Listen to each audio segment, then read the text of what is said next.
محترم بھائیوں بہنوں اور عزیزوں، اللہ تبارک و تعالی نے نبی کریم صلی اللہ علیہ وسلم کے ذمے جو کام لگایا وہ بہت بھاری اور مشکل کام تھا۔ اس کے لیے آپ کو اپنے گھر والوں کو بھی دعوت دینی تھی، شہر قبیلے والوں کو بھی دعوت دینی تھی، پورے شہر کو بھی دعوت دینی تھی، ملک عرب کو دعوت دینی تھی، اور تمام دنیا کے لوگوں تک اللہ کی یہ بات پہنچانی تھی۔ یہ تھی ذمہ داری نبی کریم صلی اللہ علیہ وسلم کی۔ تو اللہ نے فرمایا یا ایھا الرسول بلغ ما انزل الیک من ربک، اے رسول جو کچھ تیری طرف نازل کیا گیا ہے وہ سب لوگوں تک پہنچا دے۔ وَإِن لَّمْ تَفْعَلْ فَمَا بَلَّغْتَ رِسَالَتَهُ، اگر تو نے ایسا نہ کیا تو تو نے اپنی رسالت کا حق ادا نہیں کیا۔ لیکن یہ ایک قدرتی بات ہے کہ ہر کام ترتیب سے ہوتا ہے۔ سب سے پہلے نبی کریم صلی اللہ علیہ وسلم نے اپنے گھر والوں کو دعوت دی، چنانچہ جیسا کہ پیچھے بیان ہوا ہے حضرت خدیجہ مسلمان ہو گئیں، حضرت علی مسلمان ہو گئے، اور اسی طرح سے ابو بکر صدیق رضی اللہ عنہ مسلمان ہو گئے، زید بن حارثہ مسلمان ہوئے۔ تو خفیہ یہ دعوت 3 سال تک چلتی رہی۔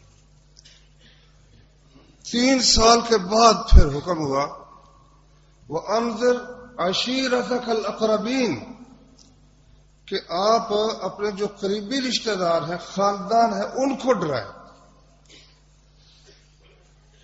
تو اس کے کچھ عرصے بعد ساتھ ہی یہ حکم ہو گیا فَاصْدَعْ بِمَا تُؤْمَرُ وَأَعْرِضْ عَنِ الْمُشْرِكِينَ، جو آپ کو حکم ہوا ہے کھلم کھلا اس کا اعلان کر دیجئے اور مشرکوں کی پرواہ نہ کیجئے، ہم آپ کے لیے کافی ہیں۔ تو اب رسول اللہ صلی اللہ علیہ وسلم نے ان 3 سالوں میں خفیہ کافی لوگ مسلمان ہو گئے تھے، لیکن عام یہ بات پھیلی نہیں تھی۔ تو اب رسول اللہ صلی اللہ علیہ وسلم نے اس کام کا آغاز فرمایا۔ تو انہی دنوں میں ہی نبی کریم صلی اللہ علیہ وسلم کو اتنے بڑے مقصد کی تیاری کے لیے آپ کو کچھ احکامات دیے گئے کہ اتنا، یعنی اپنے قبیلے کے بھی خلاف، شہر کے بھی خلاف، ملک کے خلاف، ساری دنیا کے خلاف آپ نے کھڑا ہونا ہے۔ تو اس کے لیے آپ کو مضبوط ہونے کی اور آپ کی قوت قائم کرنے کی ضرورت ہے۔ اس کے لیے اللہ تعالیٰ نے قرآن مجید میں آپ پر ایک چیز فرض فرمائی کہ اس کے ساتھ آپ اللہ کے فضل سے لوگوں تک یہ دین پہنچا سکیں گے اور ان کی تکلیفوں کو برداشت کر سکیں گے۔ یہ ہے بھائیو سورہ مزمل۔ اس میں آتا ہے یا ایھا المزمل قم اللیل الا قلیلا نصفہ او انقص منہ قلیلا او زد علیہ ورتل القرآن ترتیلا، اے کپڑا اوڑھنے والے رات کو قیام کر مگر تھوڑا، نصفہ آدھی رات قیام کر، اب انقص منہ قلیلا یا اس سے کچھ کم کر لے، او زد علیہ یا کچھ زیادہ کر لے، آدھی رات یا آدھی رات سے کچھ کم یا آدھی رات سے کچھ زیادہ۔ اور قیام میں کیا کرنا ہے ورتل القرآن ترتیلا، قرآن کریم کو ٹھہر ٹھہر کر پڑھ۔ کیوں؟ انا سنلقی علیک قولا ثقیلا، ہم آپ پر ایک بہت وزنی کلام نازل کرنے والے ہیں۔ ان ناشئۃ اللیل ہی اشد وطئا واقوم قیلا، رات کا اٹھنا جو ہے یہ نفس انسانی کو کچلنے میں بہت قوت رکھتا ہے اور بہت سخت ہے، انسانی طبیعت اس کے سامنے پھر دب جاتی ہے۔ رات جو شخص اٹھتا ہے اللہ تعالیٰ اس کو بہت ساری ہمت عطا فرماتا ہے۔ ان ناشئۃ اللیل ہی اشد وطئا، کہ رات کا اٹھنا یہ نفس کو کچلنے کے لحاظ سے بہت سخت ہے. وہ اشد و قیلا، اور جو بات زبان سے نکلتی ہے وہ دل کے ساتھ اس کی جو موافقت ہے کہ جو کچھ ہم منہ سے کہہ رہے ہیں اللہ تعالیٰ کے سامنے درخواست کر رہے ہیں، وہ دل اور زبان کی موافقت جو ہے یہ رات کی نماز میں بہت زیادہ ہوتی ہے. تو نبی کریم صلی اللہ علیہ وسلم رات قیام کرتے، بہت قیام کرتے، تو حتیٰ کہ آپ کے پاؤں بھی سوج جاتے. حضرت عائشہ صدیقہ رضی اللہ عنہا اس وقت پیدا ہی نہیں ہوئی تھی، لیکن وہ بیان کرتی ہیں. ظاہر ہے کہ انہوں نے رسول اللہ صلی اللہ علیہ وسلم سے یہ کسی قدیم الاسلام اپنے والد ماجد حضرت ابوبکر صدیق سے سنا ہے. وہ کہتی ہیں کہ جب یہ آیتیں اتری نا، 1 سال تک رسول اللہ صلی اللہ علیہ وسلم ایسا ہی کرتے رہے. تو جب 1 سال گزر گیا تو پھر سورہ مزمل کا جو آیات ہے دوسرے حصے کی وہ اتری. اس میں ہے کہ ان ربک یعلم انک تقوم ادنی من ثلثی اللیل ونصفہ وثلثہ، تیرا رب جانتا ہے کہ آپ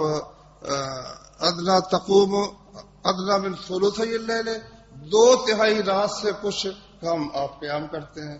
ونصفہ، کبھی نصف کرتے ہیں. وثلثہ، کبھی تیسرا حصہ کرتے ہیں. وطائفۃ من الذین معک، اور ایک وہ گروہ جو آپ کے ساتھ ہے، یہ اتنا قیام آپ لوگ کرتے ہیں. فرمایا علم ان سیکون فعلم ان لن تحصوه فتاب علیکم، اللہ تعالیٰ کو علم ہے کہ مسلسل اتنا قیام کرنا، رات کا 2/3، کبھی آدھی رات، کم از کم تیسرا حصہ رات کا قیام کرنا، لن تحصوه، تم مسلسل ہمیشہ آپ بھی یہ قیام کرتے ہیں، آپ کے بعد صحابہ بھی کرتے ہیں، تو اللہ کو علم ہے کہ آپ ہمیشہ یہ نہیں کر سکیں گے، اس لیے تاب علیکم، اللہ تعالیٰ نے تم پر مہربانی فرمائی.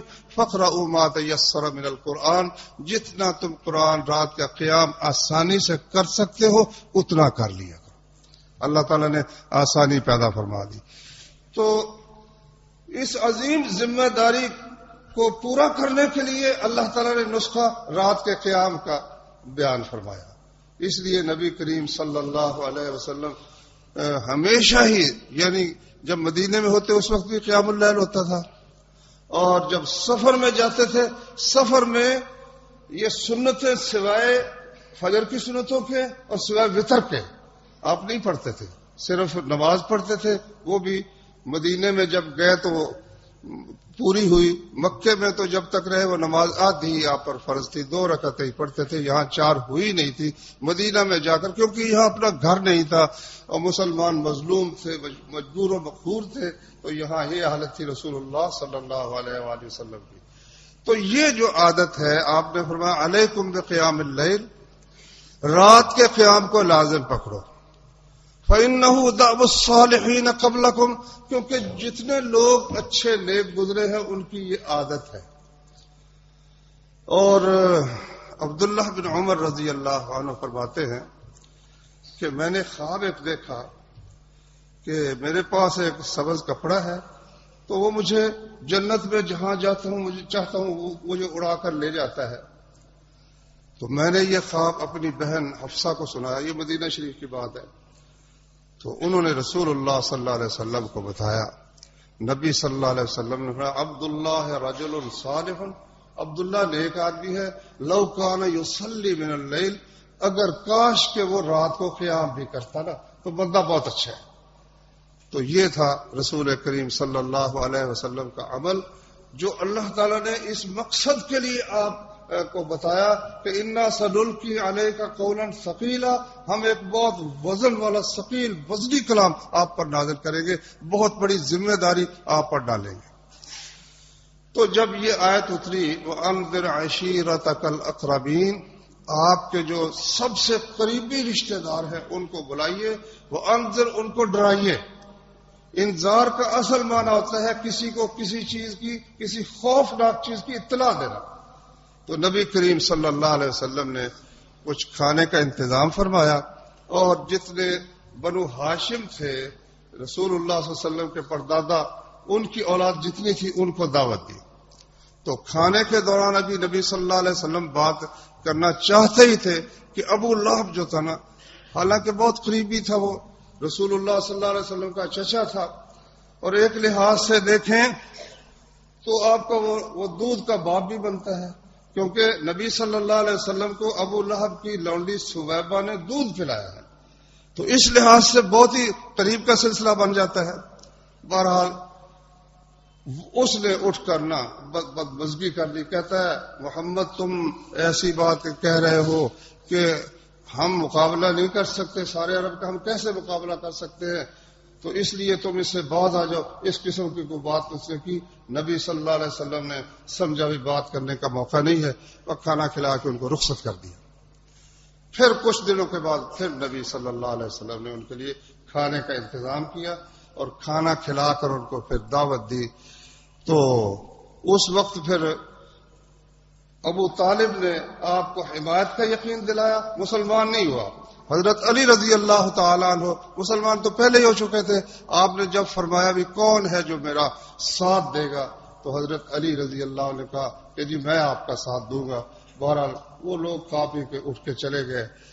اس کے بعد جب یہ حکم ہوا فاصدع بما تؤمر، کہ جو آپ کو حکم ہے کھلا اس کا اعلان کر دیجیے، تو نبی صلی اللہ علیہ وآلہ وسلم کوہ صفا پر چڑھے، اور چڑھ کر آپ نے آواز دی یا صباحا، یہ آواز دیا کرتے تھے جب کوئی خطرہ ہوتا دشمن کے حملے کا یا اس قسم کی خوفناک اطلاع ہوتی، تو عرب کے لوگوں کا ایک طریقہ تھا کہ وہ اونچی پہاڑی پر چڑھ کر اعلان کر دیتے تھے، اور مکہ اس وقت اتنا بڑا شہر تو نہیں تھا نا جس طرح آج کل ہے۔ تو نبی صلی اللہ علیہ وسلم نے اس طرح چڑھ کر اعلان کیا، تو جس نے اعلان سنا تو وہ چلا آیا، یا خود آ گیا یا اپنی جگہ کسی بندے کو بھیج دیا کہ جاؤ جا کر دیکھو کہ محمد کیا کہتے ہیں صلی اللہ علیہ وآلہ وسلم۔ جب وہ سارے جمع ہو گئے تو نبی صلی اللہ علیہ وسلم نے ان سے فرمایا ارأیتم، یہ بتاؤ کہ تم نیچے کھڑے ہو، میں پہاڑ کی چوٹی پر ہوں، اگر میں تمہیں یہ بتاؤں کہ ایک لشکر تمہارے پیچھے کی جانب پہاڑ کی پچھلی جانب تم پر حملہ کرنے کے لیے تیار ہے، حل انتم مصدقیہ، تو تم میری تصدیق کرو گے اور مجھے سچا مانو گے یا نہیں؟ انہوں نے کہا ما جربنا کا الا صدقا، ہمارے تجربے میں آپ نے ہمیشہ سچ کہا ہے، کبھی غلط بیانی کی نہیں، تو ہم کیوں یہ بات تسلیم نہیں کریں گے کہ واقعی کوئی دشمن حملہ آور ہونے کے لیے آیا ہوا ہے۔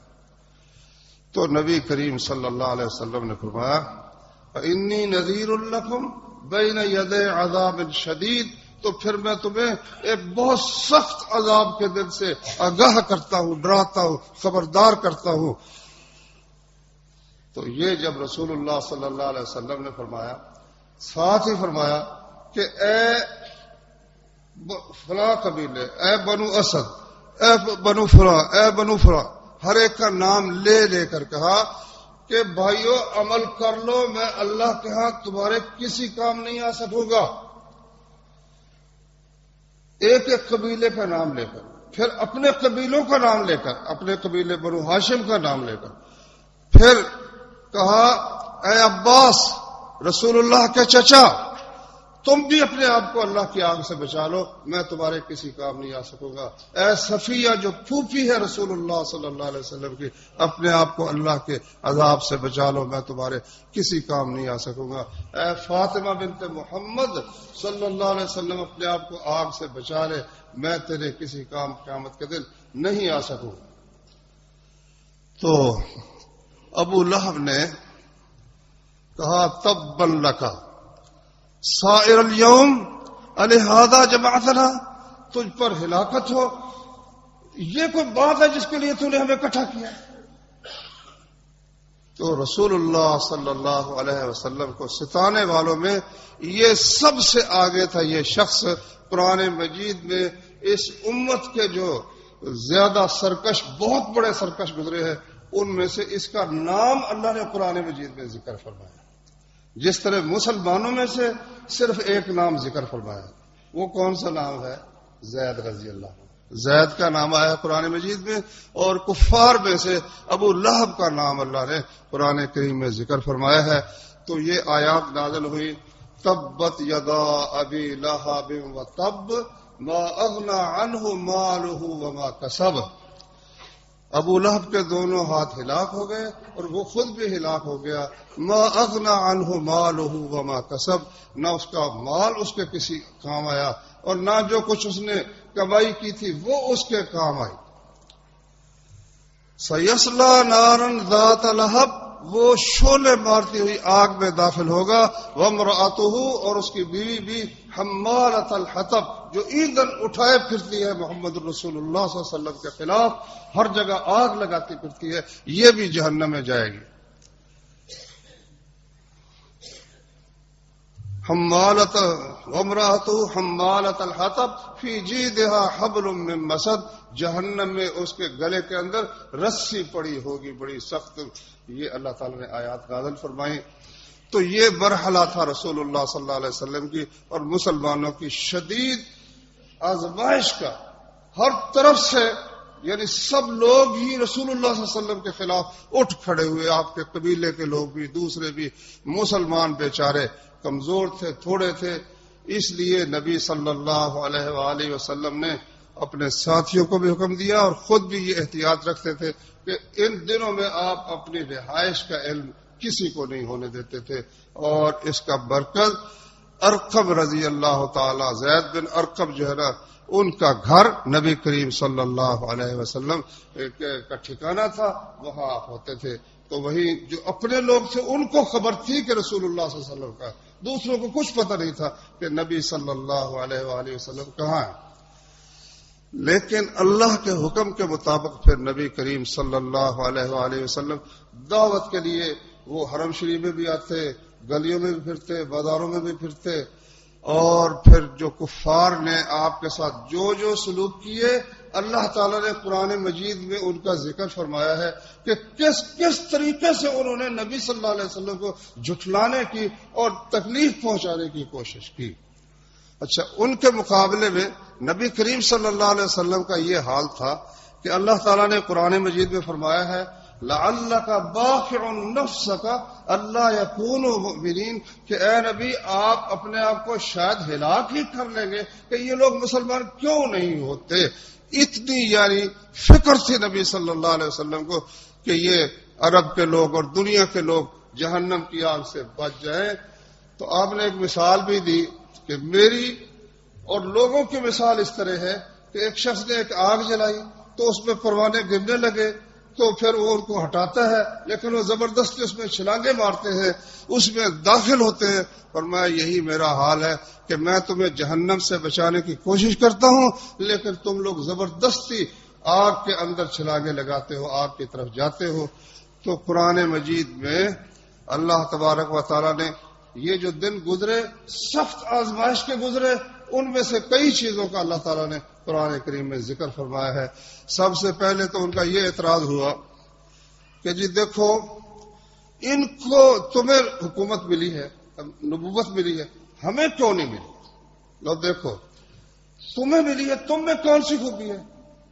تم ایک انسان ہو، اگر انسان کو مل سکتی ہے تو ہمیں بھی ملنی چاہیے. انہوں نے کہا ما ھذا الا بشرا، یہ تو ایک انسان ہے، بشر مثلکم یاکل مما تاکلون منہ ویشرب مما تشربون، کہ یہ وہی کچھ کھاتا ہے جو تم کھاتے ہو، وہی کچھ پیتا ہے جو تم پیتے ہو.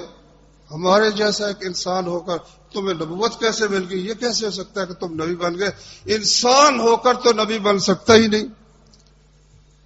اللہ تبارک و تعالیٰ نے اس کا جواب قرآن کریم میں یہ دیا، فرمایا وما ارسلنا قبلک الا رجالا نوحی الیہم، ان سے کہو کہ آپ سے پہلے بھی کئی رسول گزرے ہیں جن کو تم بھی رسول مانتے ہو. ابراہیم علیہ السلام کو رسول مانتے ہو، اور اسماعیل علیہ السلام کو رسول مانتے ہو، موسیٰ علیہ السلام کو رسول مانتے ہو. تو یہ سب لوگ انسان تھے، لیکن بس وہ آخر دم تک یہی اعتراض کرتے رہے کہ بھئی یہ تو ایک انسان ہے، تمہارے جیسا بشر ہے، یہ کس طرح رسول ہو سکتا ہے؟ پھر رسول اللہ صلی اللہ علیہ وسلم کے ساتھ جو غریب کمزور لوگ تھے نا، جس قبیلے کا تھا اس قبیلے کے لوگوں نے ہی ان پر تشدد کرنا شروع کر دیا، اور جو غلام تھے ان کے مالکوں نے ان کو جس قدر بھی وہ ستا سکتے تھے اس قدر ستایا۔ خباب بن ارت رضی اللہ عنہ آپ نے سنا ہوگا، ان کو ان کا جو مالک تھا وہ بعض اوقات گھسیٹتا پھرتا اور بعض اوقات انگاروں کے اوپر اس کو لٹا دیتا۔ جب حضرت عمر رضی اللہ عنہ بنے نا خلیفہ تو آئے خباب، تو حضرت عمر نے کہا بھئی آ جاؤ، تم آگے میرے قریب آ جاؤ، کیونکہ اس میرے قریب ہونے کا تم سے زیادہ حقدار کوئی نہیں ہے سوائے عمار بن یاسر کے، کیونکہ عمار بن یاسر جو تھے ان کے والد تھے یاسر، ان کی والدہ تھی سمیہ۔ یہ تینوں مسلمان ہو گئے، شروع میں مسلمان ہو گئے، شروع میں ہی اللہ نے ان کو اسلام کی توفیق دی، اور تینوں ہی غلام تھے بیچارے۔ تو یاسر کو تو شہید کر دیا کفار نے، اور جو سمیہ یہ اسلام میں پہلی شہیدہ ہے، اس کو بھی ابو جہل نے اس کی شرمگاہ میں نیزہ مار کر اس کو بھی شہید کر دیا۔ اور عمار رضی اللہ عنہ کو اتنا ستایا، اتنی تکلیف دی کہ وہ کہنے لگے انہیں کہ یا تو تم کہو بھی محمد کے خلاف بات کو بھی ان کے ساتھ کفر کرو تو تمہیں چھوڑ دے گی۔ ایک دن وہ روتے ہوئے آئے، کہنے لگے یا رسول اللہ آج میں کفر کا کلمہ کہہ کر آیا ہوں، کیونکہ انہوں نے مجھے اتنی تکلیف دی کہ میں سوائے اس کے میرے پاس چارہ کوئی نہیں تھا، تو اس لیے میں نے یہ لفظ کہہ دیے ہیں جو وہ کہتے تھے کہ اس طرح کو میں نے اسی طرح کہہ دیا۔ اللہ تعالیٰ کے رسول صلی اللہ علیہ وسلم نے فرمایا کہ اگر دوبارہ ایسا کرے تو تمہارے دل کا کیا حال ہے؟ وہ کہنے لگے میرا دل ایمان پر قائم ہے، مطمئن ہے، اور میں اگر تمہارا دل ایمان پر مطمئن ہے اور تم مجبور ہو جاتے ہو تو کوئی پرواہ نہ کرو، تم دوبارہ بھی یہ لفظ کہہ سکتے ہو۔ البتہ حدیث میں آتا ہے کہ جتنے غلام تھے سب ان میں سے اکثر نے، سب نے ہی تقریباً جو کچھ وہ کہتے تھے ان کے الفاظ وہ کہہ کر اپنی جان چھڑاتے۔ ایک شخص ایسا تھا ہانت علیہ نفسہ، اس نے اپنی جان کی پرواہ نہیں کی، اس نے جان کو معمولی سمجھا۔ یہ تھے جناب بلال رضی اللہ تعالی عنہ۔ وہ جہاں بھی جس طرح جو تکلیف دیتے، جدھر گھسیٹتے پھرتے، سیرت میں لکھا ہے رحیق المختوم میں گلے میں رسی ڈال دیتے، گلے میں رسی ڈال کر اس کو گھسیٹتے پھرتے، اور وہ یہی کہتا تھا احد احد، ایک ہے، میں دو خدا ماننے کے لیے کسی صورت تیار نہیں ہوں۔ تو اس وقت صرف یہ نہیں کہ غریبوں کو ہی، کمزوروں کو ہی، رسول اللہ صلی اللہ علیہ وآلہ وسلم، اللہ کی حکمت تھی کہ ابو طالب کے دل میں اللہ نے آپ کی محبت رکھ دی، باوجود کافر ہونے کے باوجود وہ رسول اللہ صلی اللہ علیہ وسلم کی حمایت پر ڈٹ گئے کہ چچا تھے نا، تو بھتیجے کی محبت ایسی اللہ نے ڈال دی۔ چنانچہ سیرت کی کتابوں میں لکھا ہے کہ اس کے پاس آئے جو کفار تھے، کہنے لگے ابو طالب تمہارا بھتیجا ہمارے بتوں کو برا بھلا کہتا ہے، اس کو باز کر لو، تو ورنہ پھر یا تو الگ ہو جاؤ یا پھر ہم تمہارے ساتھ لڑیں گے۔ چنانچہ وہ ابو طالب نے رسول اللہ صلی اللہ علیہ وسلم سے بات کی۔ رسول اللہ صلی اللہ علیہ وسلم نے فرمایا کہ یہ لوگ اگر میرے ایک ہاتھ پر سورج رکھ دیں اور ایک ہاتھ پر چاند رکھ دیں پھر بھی میں اپنے اس مقصد سے ہٹ نہیں سکتا، یہ کام میں نے کرنا ہی کرنا ہے۔ تو ابو طالب نے کہا کہ بیٹے ٹھیک ہے۔ پہلے تو کچھ تھوڑا سا گھبرایا، جب اس نے دیکھا کہ رسول اللہ صلی اللہ علیہ وسلم آزردہ ہو گئے ہیں، آنکھ سے آنسو بھی آ گئے، کہنے لگے بیٹے جو چاہو کرو، میں تمہارے ساتھ تمہاری ہر طرح سے مدد کروں گا۔ اور واقعی جب تک وہ زندہ رہا اس نے رسول اللہ صلی اللہ علیہ وسلم کی ہر طریقے سے امداد کی۔ لیکن اب ہر وقت وہ ساتھ نہیں ہو سکتے تھے نا، تو کئی دفعہ کفار آپ کو تکلیف پہنچانے میں کامیاب بھی ہو جاتے۔ چنانچہ دو واقعے تاریخ میں لکھے ہیں بہت سخت جو رسول اللہ صلی اللہ علیہ وسلم کو ایذا پہنچی۔ ایک تو بیان کرتے ہیں حضرت مغیرہ بن شعبہ رضی اللہ تعالی عنہ، اور ایک عبداللہ بن عمر بیان کرتے ہیں۔ عبداللہ بن عمر بیان کرتے ہیں کہ رسول اللہ صلی اللہ علیہ وسلم حرم شریف میں نماز پڑھ رہے تھے، تو جو وہاں کے کفار قریش تھے وہ کفار نے آپس میں مشورہ کیا کہ بھائی فلاں جو شخص ہے اس کے ہاں ایک اونٹنی ذبح ہوئی ہے، تو اس اونٹنی کی اوجری اور اس کی جو بچہ دانی ہے وہ اٹھا کے کون لائے گا؟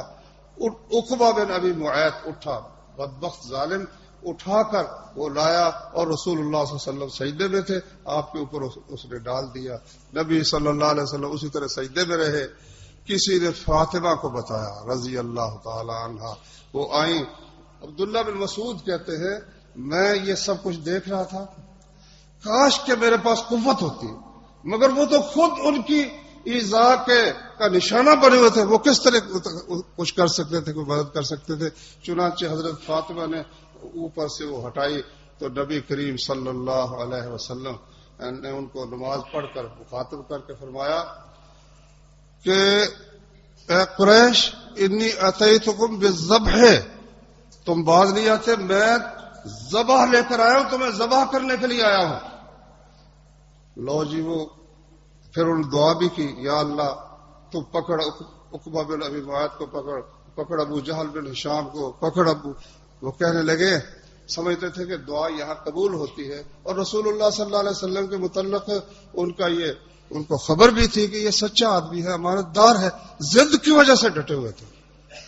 مغیرہ بن شعبہ کہتے ہیں ایک دفعہ نا ایک گلی میں نبی صلی اللہ علیہ وسلم کی ملاقات ہو گئی ابو جہل سے، آپ نے اس کو اسلام کی دعوت دی۔ کہنے لگا کہ آپ کا کام تو دعوت دینا ہے نا، تو یہ ہم آپ کو اس بات کی سند دیتے ہیں کہ آپ نے حق ہم تک پہنچا دیا ہے، بس اتنا ہی کافی، زیادہ ہمیں پریشان نہ کرو۔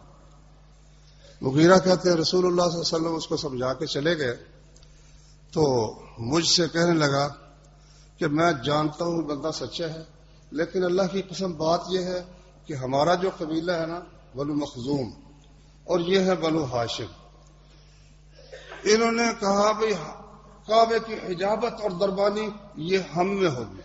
ہم نے کہا چلو ٹھیک ہے۔ پھر انہوں نے کہا کہ ندوہ جو ہے، شورا جس کو اسمبلی آپ کہتے ہیں، یہ ہماری قیادت کے تحت ہوگی۔ ہم نے کہا یہ بھی ٹھیک ہے۔ پھر انہوں نے ایک اور چیز کا ذکر کیا، سقایا، پانی پلانا، یہ بھی ہماری ذمہ داری ہے۔ ہم نے کہا چلو ٹھیک ہے۔ اب اس کے بعد ہم نے بھی لوگوں کی خدمت کی، ان کو پانی پلایا، ان کو کھانا کھلایا، جس سے لوگوں کے اندر شان بڑھتی ہے۔ انہوں نے بھی یہ کام کیے۔ جب ہم دونوں برابر چل رہے تھے اس وقت انہوں نے کہنا شروع کر دیا کہ جی ہم میں ایک نبی ہے، اب ہم نبی کہاں سے لے کر آئے؟ اللہ کی قسم بنو ہاشم کا نبی میں کسی صورت قبول ہی نہیں، سچا بھی ہو تو قبول نہیں ہے۔ یہ ہے وہ قبائلی عصبیت اور تعصب کہ اپنے قبیلے کا اگر جھوٹا ہے تو وہ بھی ٹھیک ہے، اور دوسرے قبیلے کا اگر سچا ہے تو وہ بھی غلط ہے۔ ابو جہل اسی تعصب اور اسی ضد کی وجہ سے جہنم کا ایندھن تو بن گیا، مگر حق بات قبول کرنے کے لیے آمادہ نہیں۔ دوسرا واقعہ یہ ہے کہ رسول اللہ صلی اللہ علیہ وسلم بیت اللہ کا طواف کر رہے تھے، تو جب ان کے پاس سے گزرے، ان کی مجلس لگی ہوئی تھی، انہوں نے کوئی تان کیا، شرارتی کو الفاظ کہے، آپ گزر گئے۔ پھر دوبارہ، پھر 10 سے 12، اللہ اکبر، جرأت نہیں ہوئی ان کی۔ تو اخیر میں رسول اللہ صلی اللہ علیہ وسلم نے ان کو یہی لفظ فرمایا، اتیتکم بالذبح، میں تمہارے پاس ذبح لے کر آیا ہوں۔ تو وہ کہنے لگے، سارے ہی ڈر گئے، کہنے لگے کہ محمد آپ اتنے جلدی غصے میں تو نہیں آتے تھے۔ خیر جب آپ چلے گئے پھر انہوں نے مشورہ کیا، کہتے ہیں بھئی کیا وجہ ہے، اتنے بندے ہم بیٹھے ہوئے تھے اور کہہ لیا تھا محمد صلی اللہ علیہ وسلم، کچھ کر ہی نہیں سکے۔ کہتے جی اب کریں گے۔ پھر ایک دفعہ نبی صلی اللہ علیہ وسلم آئے نا، تو سارے جتنے تھے سب آپ کے اوپر حملہ آور ہو گئے۔ ایک نے گلے میں نا وہ ڈال لیے، صافہ ڈال کر اس اتنا دبایا، گھوٹو دیا کہ آپ کی آنکھیں ابل پڑی۔ تو ابو بکر وہاں پہنچے اور ابو بکر نے دھکا مار کر ان کو پیچھے ہٹایا، اور ساتھ یہ لفظ کہ اتقتلون رجلا ان یقول ربی اللہ، کیا جرم کیا ہے محمد صلی اللہ علیہ وسلم کا؟ صرف یہ جرم ہے کہ وہ کہتا ہے میرا رب اللہ ہے۔ رب کو اللہ کہنا، ایک اپنا رب صرف ایک کو کہنا، یہ کون سا جرم ہے؟ اس وقت پھر ابو بکر رضی اللہ تعالیٰ عنہ نے نبی صلی اللہ علیہ وسلم کو ان کے نفے سے چھڑایا۔ تو اس کے علاوہ بعض اوقات وہ نبی صلی اللہ علیہ وسلم کو لاجواب کرنے کے لیے نا عجیب عجیب قسم کے مطالبے بھی کرتے تھے۔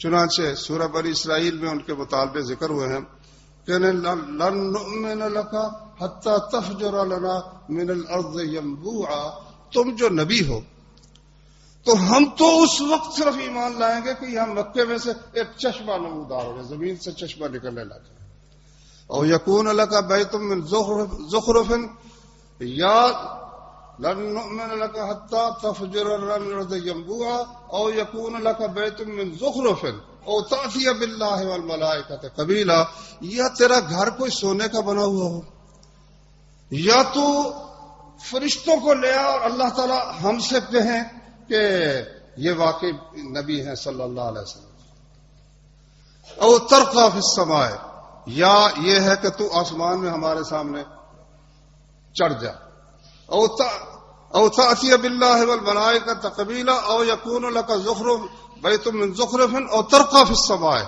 یا تو آسمان کی طرف چڑھ جا، وَلَن نُؤْمِنَ لِرُقِيَّكَ حَتَّى تُنَزِّلَ عَلَيْنَا كِتَابًا نَقْرَؤُهُ، تو چڑھ بھی جائے نا تو ایک کتاب آسمان سے پوری، جس طرح موسیٰ علیہ السلام کو کتاب ملی تھی، مکمل کتاب لے کر آؤ تو پھر ہم تم پر ایمان لائیں۔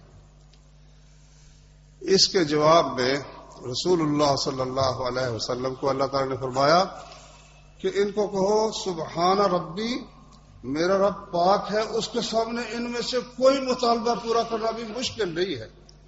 وہ سونے کا گھر بھی بنا سکتا ہے، یہاں پہاڑوں کو ہٹا کر میدان بھی بنا سکتا ہے، چشمے بھی چلا سکتا ہے، سب کچھ کر سکتا ہے، لیکن حل کنت الا بشرا رسولا، میرے اختیار میں تو ان میں سے کوئی چیز بھی نہیں ہے، نہ میں اس کو سونے کے گھر بنا سکتا ہوں، نہ میں آسمان پر چڑھ سکتا ہوں، اور نہ ہی میں کوئی چشمے چلا سکتا ہوں، میں تو حل کنت الا بشرا رسولا، میں تو ایک انسان ہوں اور پیغام پہنچانے کے لیے آیا ہوں۔ سیرت کی کتاب میں لکھا ہے ایک دن نہ انہوں نے مطالبہ کیا یہ جو کوہ صفا ہے نا اس کو سونے کا بنا دو تو ہم تم پر ایمان لے آئیں گے۔ اللہ تعالیٰ نے وحی کی رسول اللہ صلی اللہ علیہ وسلم کو کہ بھائی دو چیزوں کے درمیان آپ کو اختیار ہے، وہ جو چاہو کر لو، ایک تو یہ کہ میں آپ کی خاطر اس کوہ صفا کو سونے کا بنا دیتا ہوں، لیکن پھر یہ یاد رکھو کہ اس کے بعد اگر کوئی ایمان نہ لایا تو جس طرح ہود علیہ السلام کی قوم کو تباہ کر دیا گیا تھا اور صالح علیہ السلام کی قوم کو تباہ کر دیا گیا تھا اور نوح علیہ السلام کی قوم کو تباہ کر دیا گیا تھا، اسی طرح وہ معجزہ دیکھنے کے بعد اگر کوئی ایمان نہ لایا تو ان کو پھر تباہ و برباد کر دیا جائے گا۔ اور یا تو یہ پسند کر لو یا یہ ہے کہ ان کو مہلت دینا پسند کر لو، کہ ان کو مہلت دی جائے اور ان کو موقع دیا جائے زیادہ سے زیادہ سوچ بچار کا، غور و فکر کا۔ تو نبی صلی اللہ علیہ وسلم نے فرمایا کہ یا اللہ میں راضی ہوں اس پر کہ میری قوم تباہ و برباد نہ کی جائے، مہلت ملتی رہے، امید ہے کہ آپ اللہ تعالیٰ ان کو ہدایت عطا فرمائے گا۔ تو اس حال میں رسول کریم صلی اللہ علیہ وآلہ وسلم نے اور صحابہ کرام نے کئی دن گزارے۔ 5ویں سال جب حد سے زیادہ تکلیف بڑھ گئی تو نبی صلی اللہ علیہ وسلم نے چند مسلمانوں کو اجازت دے دی کہ تم یہاں سے نکل جاؤ، اور حبشے میں جو بادشاہ نا اس کے ہاں کسی کو تکلیف نہیں دی جاتی، تم وہاں ہجرت کر کے چلے جاؤ۔ چنانچہ وہ ہجرت کر کے، چند آدمی 12 مرد تھے اور کچھ عورتیں تھیں، یہ ہجرت کر کے تو حبشے میں چلے گئے۔ انشاءاللہ ان کی ہجرت کا واقعہ اللہ کی توفیق سے میں بیان کروں گا۔ اللہ تعالیٰ سمجھنے کی، عمل کرنے کی